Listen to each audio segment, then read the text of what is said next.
সবাই কেমন আছেন? আমি আজকে মাস্টার টিউটোরিয়াল চ্যানেলের পক্ষ থেকে নতুন একটি টিউটোরিয়াল নিয়ে আসলাম, যা আপনাদের জন্য একটু হলেও কাজ দেবে, বেশি না দিলেও একটু হলেও কাজ দেবে। যেটা হচ্ছে আজকে মেইন টপিকটা হচ্ছে যে যে একটি জিমেইল অ্যাকাউন্ট লগ ইন করা সত্ত্বেও আপনি কীভাবে নতুন একটি বা আরও অনেকগুলো জিমেইল অ্যাকাউন্ট লগ ইন করতে পারবেন।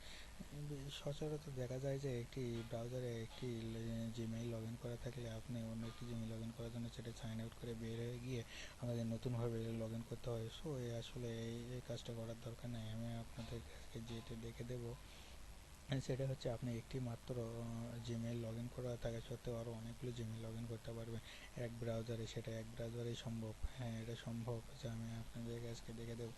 এখানে দেখুন আমার জিমেইল আগে থেকে লগ ইন করা আছে, লগ ইন করা আছে, কিন্তু আমি যদি এখানে দেখুন আমার একটিমাত্র ব্রাউজার, একটিমাত্র জিমেইল অ্যাকাউন্ট লগ ইন করা আছে। আমি এখানে আরও অনেকগুলো জিমেইল লগ ইন করতে পারবো, সেই অপশনটা রয়েছে। সেটা হচ্ছে দেখুন, তো এখানে আপনি ডান সাইডে এখানে উপরে ডান পাশে কর্নারে উপরে এখানে ক্লিক দেবেন। ক্লিক দেওয়ার পরে এখানে দেখবেন যে সাইন আউট একটা অপশন থাকে এবং অ্যাড অ্যাকাউন্টের একটা অপশন থাকে। এখানে যদি আপনি অ্যাড অ্যাকাউন্টে যান, যাওয়ার পরে আপনার নতুন নতুন জিমেইলে আসার অপশন দেবে। আপনি সেখানে জিমেইল বসে দেবেন এবং পাসওয়ার্ড দেবেন এবং অটোমেটিক্যালি চলে যাবে আপনার নতুন জিমেইল অ্যাকাউন্টে। এই জিমেইলটা এখানে থাকবে, এই জিমেইল অ্যাকাউন্ট এখানে এবং এরকম ঘর নিচে আরেকটা হবে এখানে, সেখানে আপনার দ্বিতীয় জিমেইলটার অ্যাকাউন্টটা থাকবে।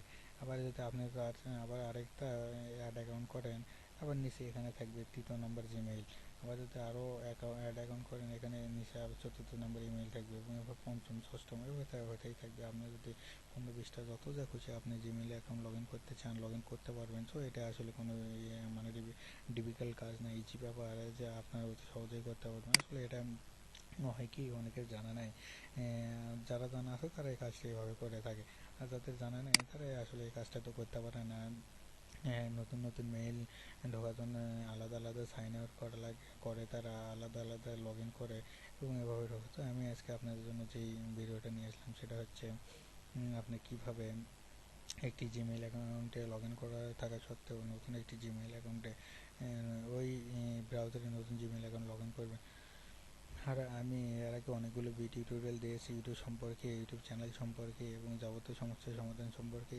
শুধু ইউটিউব না, আপনারা যদি আমি আসলে ইউটিউবে কাজ বেশি করি। আপনারা যদি চান আমি অন্যভাবেও আমি আপনাদেরকে সহযোগিতা করতে পারি। অতএব আপনারা সহযোগিতা যদি পেতে চান তাহলে অবশ্যই আমার ভিডিওগুলো দেখতে হবে, সাবস্ক্রাইব করতে হবে। সাবস্ক্রাইব করার অর্থ হচ্ছে এটাই যে আমি নতুন ভিডিও আপলোড দিলে আপনার ইউটিউব চ্যানেলে বা মেইলে তারা অটোমেটিক্যালি জেনে দেবে আমি নতুন ভিডিও আপলোড করলাম। আমাকে আর খুঁজে নিতে হবে না যে আমি কী ভিডিও আপলোড দিলাম। এই কারণে যদি আপনারা সাবস্ক্রাইব করে রাখেন তাহলে আপনাদের জন্য খুঁজে পেতে খুব সহযোগিতা হবে। তাছাড়া তো আপনি এখানে ইউটিউবে এসে ছাড় দিয়েও আপনি আমার চ্যানেলটি খুঁজতে পারবেন বা আমার ভিডিওটি খুঁজে নিতে পারবেন। আসলে এটার দরকার নেই, যদি সাবস্ক্রাইব করে রাখেন তাহলে অটোমেটিক্যালি আপনার ইউটিউব হোম পেজে চলে যাবে বা আপনার জিমেইলে তারা মেইল করে জানিয়ে দেবে যে আমি নতুন একটি ভিডিও আপলোড করলাম, আপনাকে দেখার জন্য তারা স্বাগত জানাবে।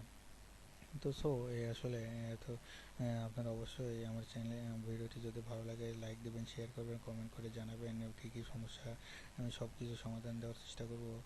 অথবা আপনারা সর্বশেষ যেটা বলতেছি, অবশ্যই আমার চ্যানেলটি সাবস্ক্রাইব করবেন। সবাই ভালো থাকুন, ধন্যবাদ।